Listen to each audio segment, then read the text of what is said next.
پھر دہلی سے پھر لکھنؤ، پھر حیدرآباد، پھر حیدرآباد سے کہاں آپ نے سفر کیا؟ لندن کا. آیا تو نہیں؟ یہاں لندن کا، یہ آپ کو یاد ہونا چاہیے. ابھی ادبی خدمات میں آ رہی ہے، کوئی اور پڑھیے. ادبی خدمات عبد الحلیم شرر عبد الحلیم شرر کثیر الجہاد شخصیت کے مالک تھے. موصوف کا مشاہدہ، تجربہ اور مطالعہ بہت گہرا تھا. انہوں نے حصول تعلیم اور ذریعہ معاش کے لیے مختلف مقامات کا سفر کیا. ان کی شخصیت سازی میں مذکورہ عوامل کا بہت دخل تھا. انہوں نے متعدد و شعبہ جات متعدد میں اپنے زینت اردو صحیح نہیں ہو رہی ہے، متعدد غلط بات ہے. اتنا دن سے پڑھ رہی ہیں، تھوڑا پریکٹس کریے. متعدد شعبہ جات میں اپنے فن کا مظاہرہ کیا. شعبہ شین ہے، پڑھیے. شعبہ جات میں اپنے فن کا مظاہرہ کیا. شرر کا کمال یہ ہے کہ انہوں نے جس فن میں بھی طبع آزمائی کی اس میں اپنا ایک منفرد مقام بنایا. تاریخ میں ان کی گہری دلچسپی تھی. انہوں نے متعدد تاریخی کتابیں تصنیف کی. وہ تاریخی ناول نگاری کے نہ صرف موجد تھے بلکہ اس میدان میں ان میں اپنے نام کا پرچم بھی لہرایا. دراصل شرر کی حیثیت تہذیب کے مورخ کی ہے. انہوں نے لکھنوی تہذیب کو جس طرح اپنی تخلیقات میں پیش کیا ہے یہ انہی کا حصہ ہے. تاریخ، تہذیب، ناول، ڈرامہ، رپورتاژ اور سوانح وغیرہ پر مبنی ان کی تصانیف کا ذیل میں مختصراً تعارف پیش کیا گیا ہے.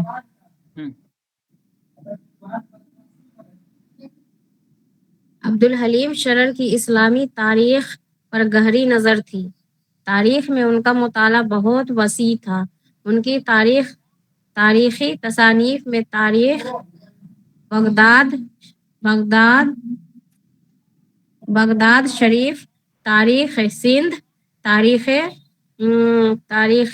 تیونس، تاریخ عصر قدیم، تاریخ یہود عرب قبل از اسلام، تاریخ ارض مقدس، مصر کی قدیم تاریخ، صقلیہ میں اسلام، تاریخ خلافت عمر بن سعید، تاریخ اسلام، یہ قاعدہ ہے، سن لیجیے. عمر بن سعید، تاریخ اسلام جلد اول دوم وغیرہ شامل ہیں. جی بہت اچھا، بہت اچھا. تو انہوں نے کیا کہا تھا؟ اسلامی تاریخ پر ان کی نظر گہری تھی. ان چیزوں کو انہوں نے ناول کی صورت میں پیش کر دیا. ٹھیک ہے، اس لیے ان کو کیا کہا گیا؟ تاریخی ناول کا موجد یا لکھنوی تہذیب کا موجد. لکھنوی تہذیب نگار کے نام سے یہ مشہور ہوئے. اور بہت ساری کتابیں انہوں نے اسلامی حیثیت سے لکھی. لیکن ہمیں کیا پڑھنا ہے؟ ان کے ناول کو پڑھنا ہے. تاریخی ناول نگار کی حیثیت سے جو ہے تو ان کی ناول نگاری کو ہم پڑھیں گے. اب آئیے ہم دیکھتے ہیں کہ کیا کچھ انہوں نے لکھا ہے یہاں سے. چلیے دو آدمی پڑھے، سب پڑھیے یہاں سے. تاریخی ناول نگاری پڑھیے. جی سر. تاریخی ناول نگاری. عبد الحلیم شرر کو اردو میں تاریخی ناول کے موجد کی حیثیت حاصل ہے. انہوں نے متعدد اصناف میں طبع آزمائی کی لیکن انہیں سب سے زیادہ مقبولیت تاریخی ناول نگاری میں ملی. شرر کی ادبی شناخت تاریخی ناول نگاری سے ہے. شرر کا زمانہ اصلاح معاصرت کا زمانہ تھا. شرر نے بھی اپنی تخلیقات سے اصلاح کا کام کیا. اس کے تحت انہوں نے تاریخی نویسی، سماج نگاری اور تاریخی ناول نگاری کی. انہوں نے بڑی تعداد میں تاریخی ناول لکھے. ان کا خیال تھا کہ ناول کے ذریعے کسی تہذیب یا تاریخ کو دلچسپ اور مؤثر پیرائے میں بیان کیا جا سکتا ہے. اور سنیے، شروع کر رہی ہیں تو آواز بلند ہے، جی بعد میں سر. آواز دب جا رہی ہے. آواز کیوں دب جا رہی ہے؟ برابر پڑھیے.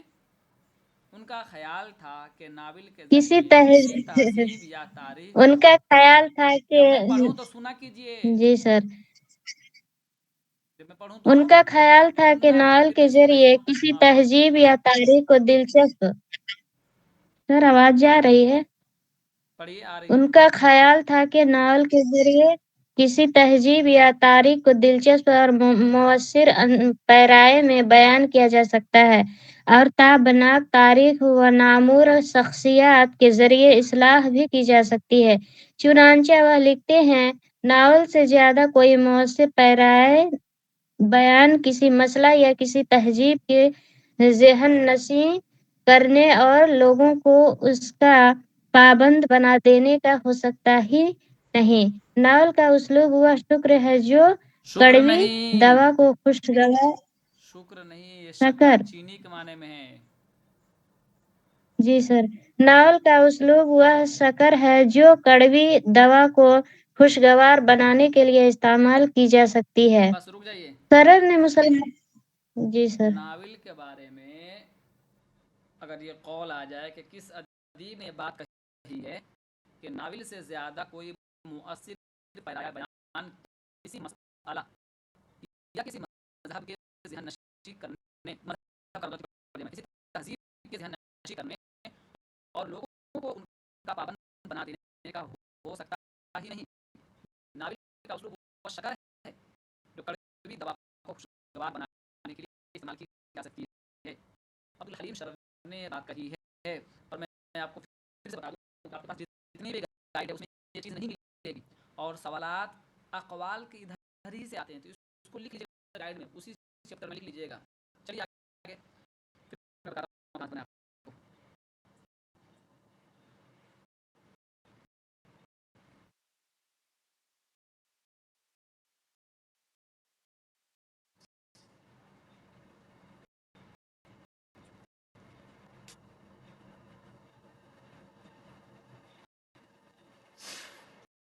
کہانیاں پڑھیے۔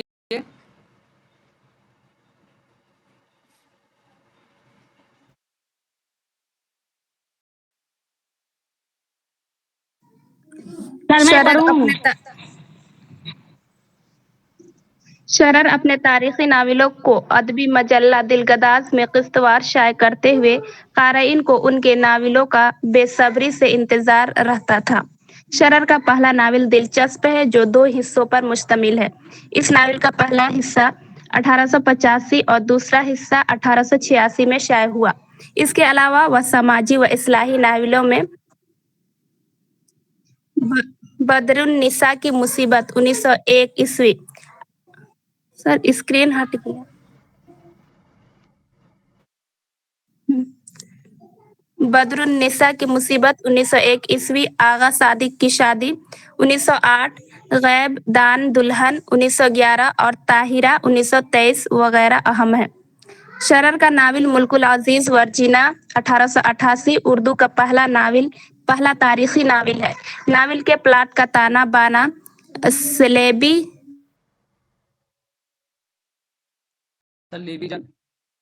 نام کے جنگی معرکوں کے ساتھ ساتھ سلطان صلاح الدین کے بڑے بیٹے ملک العزیز اور شاہ چرڈ کی بہن ورجینا کے رومان کو بھی پیش کیا گیا ہے۔ ورجینا اسلام قبول کر لیتی ہے اور آخر میں ملک العزیز اور ورجینا کی شادی ہو جاتی ہے۔ ملک العزیز نہیں، ناول ملک حسن العزیز انجیل پڑھیے اس کو، ملک العزیز نہیں، ملک العزیز۔ جی اور آخر میں ملک العزیز ورجینا کی شادی ہو جاتی ہے۔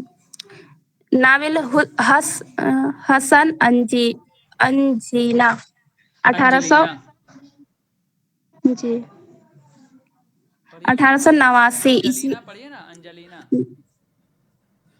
ناول حسن انجلینا 1889 عیسوی کا پلاٹ 15ویں صدی کے جنگی معرکوں پر مبنی ہے۔ اس میں روس بمقابلہ ترکی و ایران کی جنگوں میں روس کی شکست کو پیش کیا گیا ہے۔ ناول کے مرکزی کردار حسن اور انجلینا ہے۔ حسن ترکی فوج کی قیادت کرتا ہے جس کی فہم و فراست سے ترکی اور